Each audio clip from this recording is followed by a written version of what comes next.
Have you ever tried to have a conversation with someone who doesn't speak your language? How did that go? Probably wasn't easy, right? When two people don't speak the same language, miscommunication can easily happen. And that doesn't only go for languages spoken in different countries like French, Spanish, German, and so on. It also applies to the most important language of all, the language of love. Psychologists have found that being loved is an essential need for every human being. When deprived of this emotional nurture, we become vulnerable to all kinds of challenges. We all understand a specific expression of love and speak a unique language of affection. That's why we must communicate with our partners in the right love language to avoid misunderstandings and problems in our relationships. That brings us to today's book summary of Gary Chapman's book, The Five Love Languages. In his book, Chapman has distinguished five unique styles of expressing love from his 40 years of experience in marriage counseling. In this summary, we cover all the insights from this amazing book, which can help revitalize your relationship, love better, and grow closer. So, let's get straight into it. How to communicate love. Many of the issues in relationships develop when we speak different languages to express our love. To become an impactful communicator of affection, you firstly have to learn what your partner's love language is. After understanding what he or she demands from you, or what their love language is, you can make them feel your love more easily. This theory is the fundamental truth that all couples should apply to their relationship. Love can be expressed and received in all five languages. However, if you don't speak a person's primary love language, that person will not feel loved, even though you may be speaking the other four. Once you are speaking his or her primary love language fluently, then you can sprinkle in the other four and they will be like icing on the cake. Keeping the love tank full. The way you act in your relationship depends on how you feel about the other person.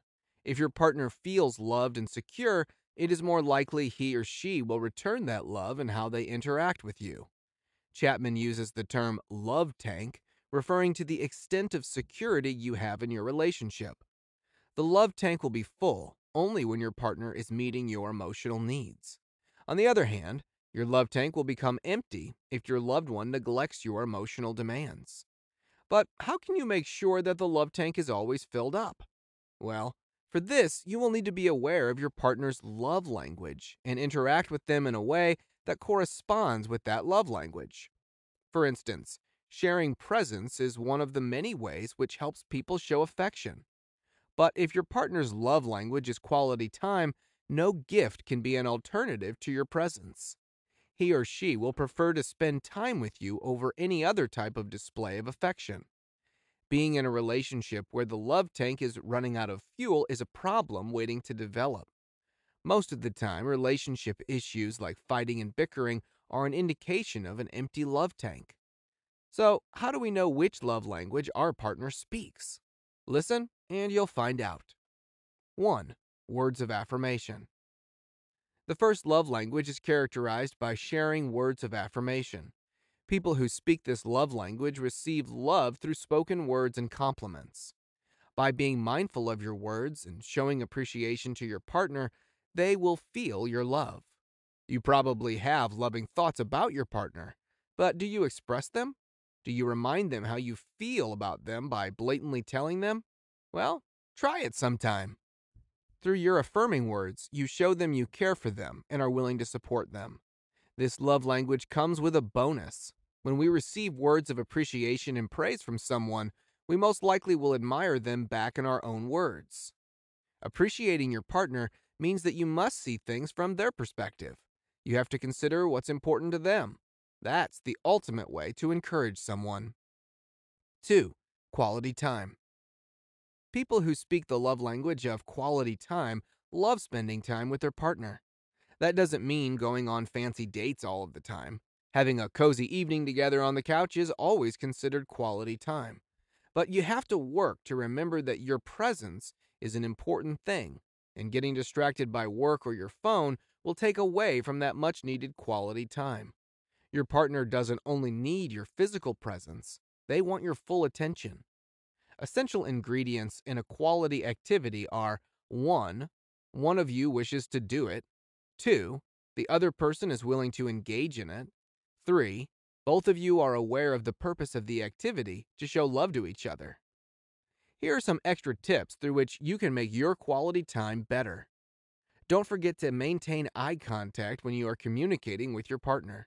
It will indicate that you are carefully listening to what they are saying. Don't involve a second activity in your quality time, like quickly replying to some emails during your movie night. Remember that quality time means giving your partner your undivided attention. Observe your partner's body language. If you pay attention, you can sense better how your partner's feeling, and you can respond to it better. Don't interrupt when your partner is speaking.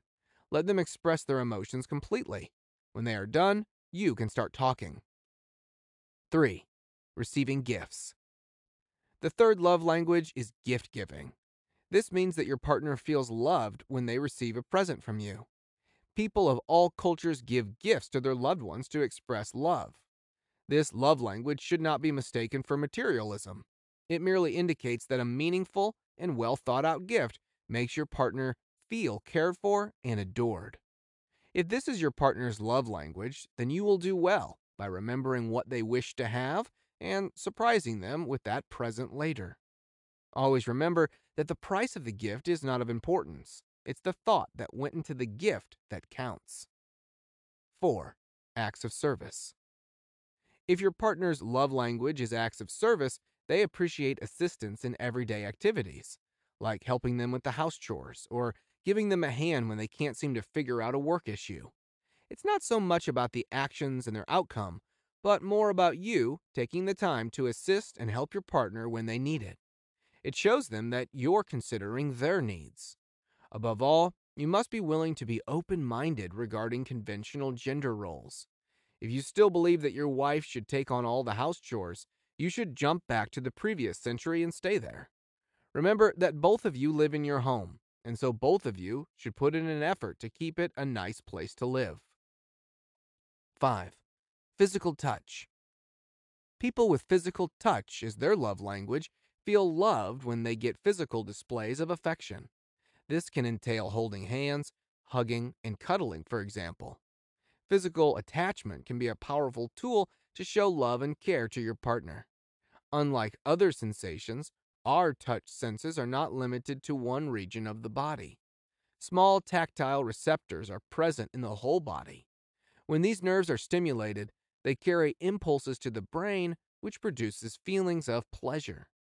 Touching your partner only takes a few seconds, but helps them receive your love. Pat your partner on the shoulder while they are preparing dinner in the kitchen. Put your hand on their leg while sitting on the couch, or stand up from your work desk to spare 30 seconds to hug them. It's such a small effort, but it can mean the world to your partner. What is your dominant love language?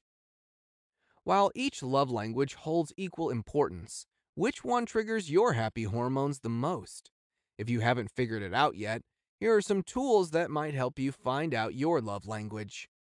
Ask yourself, what particular thing do you keep asking for from your partner? This scenario probably frequently occurs in your relationship because that particular thing gives you emotional satisfaction. You can also determine your love language by thinking of situations where you got hurt by your partner's behavior. For example, they forgot to bring you a gift on a special day, or they neglected to assist you with the groceries when you were clearly struggling. Which one of such instances really hurt you? That would be our primary love language. Your upbringing can also help in finding out your love language. What is a common way of showing love in your family? Try to remember the ways your parents made you feel loved in your childhood. The way we receive love in our childhood can have a big impact on our love life. That's it, guys. These were the 5 love languages brought to us by Gary Chapman.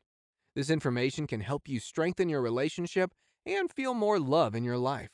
If you like this video, don't forget to give a thumbs up and share it with your friends who could benefit from these lessons.